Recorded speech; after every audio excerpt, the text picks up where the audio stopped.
Allora, oggi voglio farvi vedere il mio allenamento. Questa è la scheda che devo fare oggi, mercoledì. Abbiamo delle trazioni ad un braccio, faccio 4 serie da 2 ripetizioni, quindi intendo 2 per braccio, planche press, isometrie, planche alzate più 1 kg, pull up più 48, dip 72, pull up 32, dip 56 e barchetta 10x10. Dopo un periodo in cui ho avuto un po' di calo di motivazione, varie problematiche per le quali ho comunque abbassato un po' l'intensità dei miei allenamenti, adesso sto ricominciando ad allenarmi con una scheda precisa. Diciamo che nei periodi, chiamiamoli periodi off, ho degli allenamenti comunque che variano, non con una programmazione precisa. Infatti si vede la differenza e tendo comunque a perdere un po' la mia prestazione, a non avere il massimo della voglia per allenarmi. Adesso mi sono ricreato una programmazione e penso che ricomincerò appunto a seguirla e vorrei anche mostrarvi passo passo quali sono i miei miglioramenti. Penso che facendo vedere il modo in cui mi alleno, questo potrebbe essere per qualcuno un modo per trarre spunto e trarre motivazione da questa cosa qua. Penso che è fondamentale avere degli stimoli continui per noi, sia stimoli per quanto riguarda l'allenamento, ma sia stimoli anche soprattutto mentali, perché per allenarsi in maniera costante, soprattutto arrivati ad un certo livello, c'è bisogno di tutte queste componenti motivazionali. In palestra ci vado scalzo. Ok, parto per andare in palestra.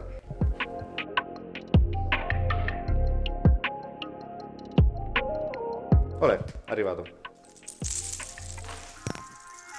Questa è la mia palestra. Da pochi giorni è anche un centro studio di personal training, quindi se ti va di venire a trovarmi, se vuoi allenarti con me, queste sono le sbarre. Accendiamo il condizionatore perché siamo a gennaio e fa freddissimo. 30 gradi.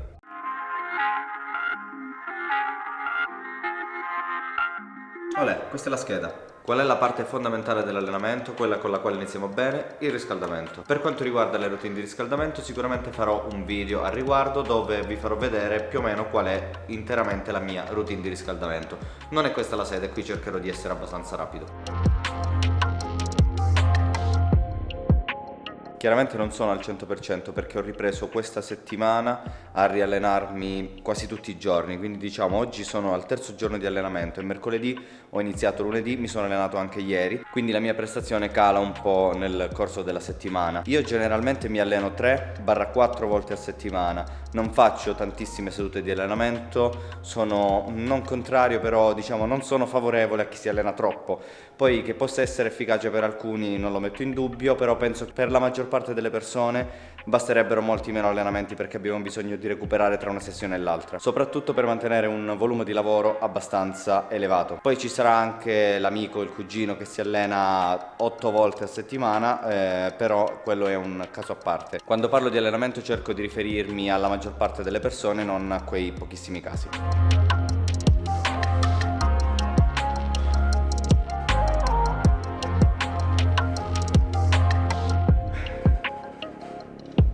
Nelle prime serie sono ancora freddo, quindi evito di ricercare la chiusura massima perché diciamo che tra i miei obiettivi ci sta anche il non farmi male, non solo andare a cercare la prestazione elevata.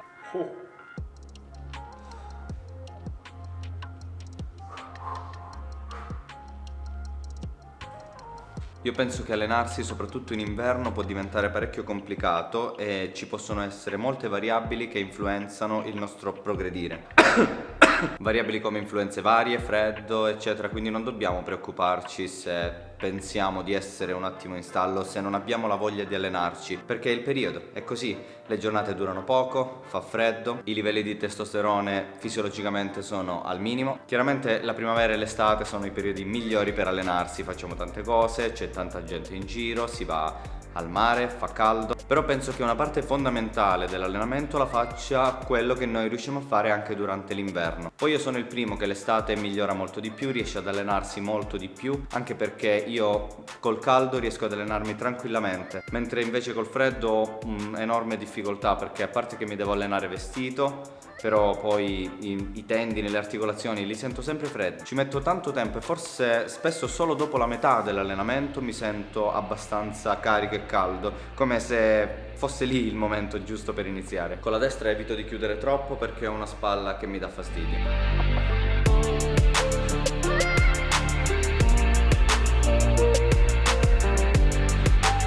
faccio caso ed evito, e penso che è la cosa che dovrebbero fare tutti gli atleti di qualsiasi sport. In passato tante volte mi è capitato di molti atleti che magari dicevano vabbè, ma me ne frego, io mi alleno sul dolore, eccetera.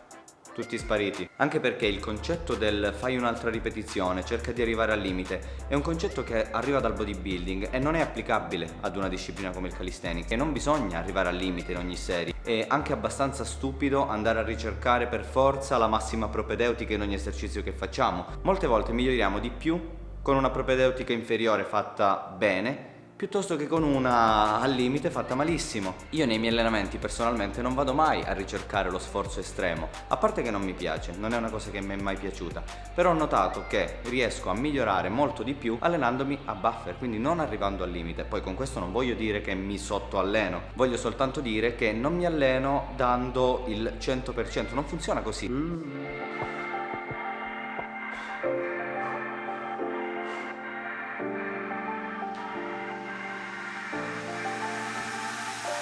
A sinistra chiudo meglio. Siamo alle presse in planche. Da copione dovrei farle con 1 chilo di zavorra. Queste sono 2 cavigliere da mezzo chilo ciascuna. Per ora farò un test, nel caso in cui non riuscissi a farle con 1 chilo, le farò senza. Sempre per il concetto di prima, che dobbiamo sì allenarci, ma dobbiamo sempre ascoltare anche il nostro corpo, perché non possiamo pretendere di essere sempre al 100%. Magari funzionasse così, ma siamo degli esseri umani, deboli. A parte il riscaldamento generale, articolare, che faccio prima dell'allenamento, anche durante la scheda, prima di ogni esercizio specifico che devo fare, vado ad effettuare un riscaldamento con delle propedeutiche ridotte per abituarmi a quell'esercizio e iniziare a lavorarlo già prima. Questa è una cosa che mi ha aiutato moltissimo ad evitare delle contratture o ad evitare appunto di farmi male durante l'allenamento. Non mi riferisco solo ad infortuni, ma proprio a quei piccoli dolori, quelle piccole contratture appunto che possono capitare quando siamo anche un po' troppo freddi perché abbiamo recuperato troppo tra una serie e l'altra e subito ripassiamo di nuovo ad un esercizio che è troppo difficile.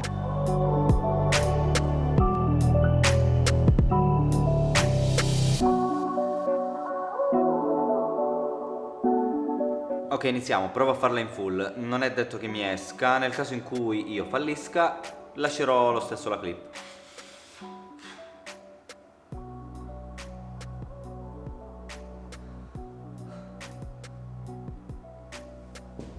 Wow. Allora, in questo caso ce l'ho fatta, però avrei lasciato lo stesso la clip nel caso in cui non ce l'avessi fatta, anche perché non ero sicuro, proprio perché non mi piace sta moda dei social di cercare di farsi vedere sempre pronti, sempre invincibili, sempre al 100%. È sbagliato perché non è reale. Falliamo anche noi, falliscono tutti, fallisco io, fallisci tu, quindi mi sembra abbastanza falso cercare di mostrarci invincibili. Continuo l'allenamento.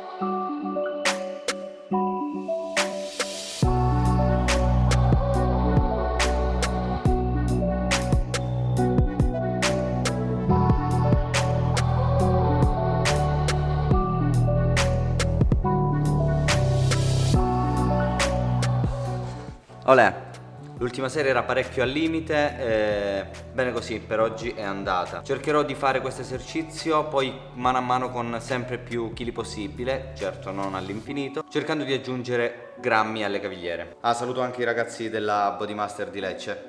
Ciao Matteo.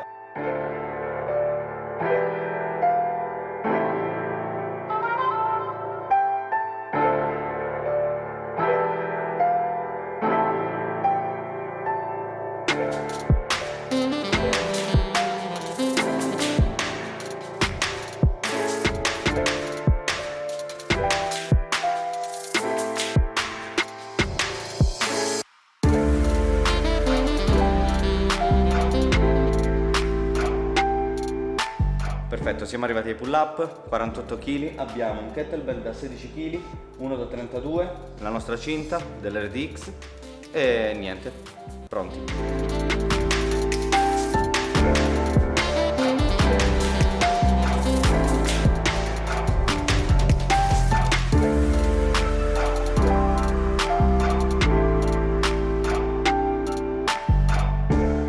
Perfetto, Perfetto, trazioni finite, sono ai dip che avrei dovuto fare sempre con una zavorra con 72 kg, avrei dovuto fare un 4x3, però visto il piccolo fastidio che avevo alla spalla preferisco evitare, quindi andrò a farmi un po' di dip a corpo libero, un 4 serie da 20 ripetizioni, giusto per mantenere attivo il movimento e per evitare di incorrere in fastidi più elevati. Tornerò sicuramente ad allenarli con le zavorre nella prossima settimana.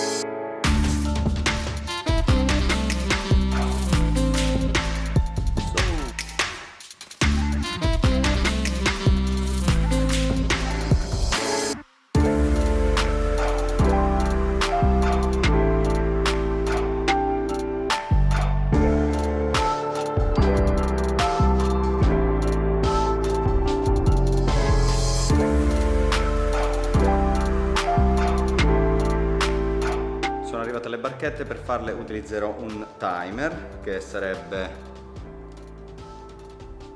questo qui, nel quale vado a impostare un Tabata. Farò 10 secondi di isometria più 10 secondi di pausa, questo per 10 round. Anche se l'esercizio non è difficilissimo, non è da sottovalutare questo lavoro perché è parecchio intenso, soprattutto se diamo noi la giusta intensità. Ok, timer impostato e parto con l'esercizio.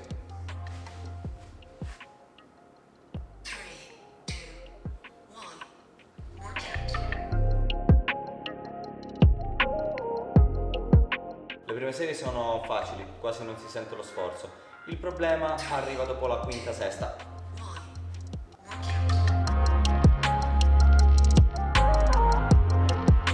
Allenamento finito, spero che il video vi sia piaciuto, cercherò, se piace questo format, di portare altri contenuti simili, anche perché i miei allenamenti sono sempre diversi, pur allenandomi tendenzialmente sempre sulle stesse cose, ovviamente. Vi porterò dei contenuti sia per quanto riguarda le skill, sia per quanto riguarda anche l'allenamento dell'endurance nello specifico e delle zavorre nello specifico. Ci vediamo nel prossimo video, ciao!